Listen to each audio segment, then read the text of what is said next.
বরাবরের মতো নামলাম পিকে স্বাভাবিক দেখতে নেওয়ার পর গান পাইছি, টিমমেট গান পাই না। এই মূলত আমার এই মানে সব ভিডিওটা এটা আপলোড হবে টেলিপোর্ট ক্যারেক্টারের জন্য। টেলিপোর্ট ক্যারেক্টার কী পরিমাণ একটা ডিস্টার্ব করে আমাদের, এটা এখানে উদাহরণ। একটাকে মারার পর আরেকটা আমার জ্বালাইতে ছিল, তারপর উপর থেকে মারা শুরু হয়েছে।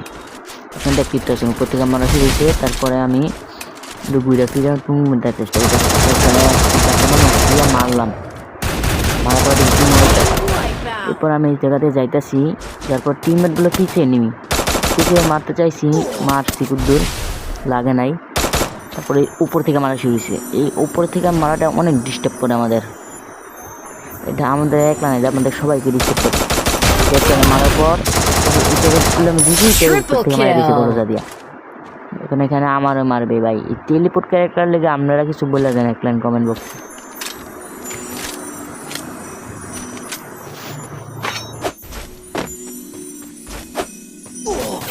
দেখছেন নি কি একটা হেডশট দিছে আমারে। এই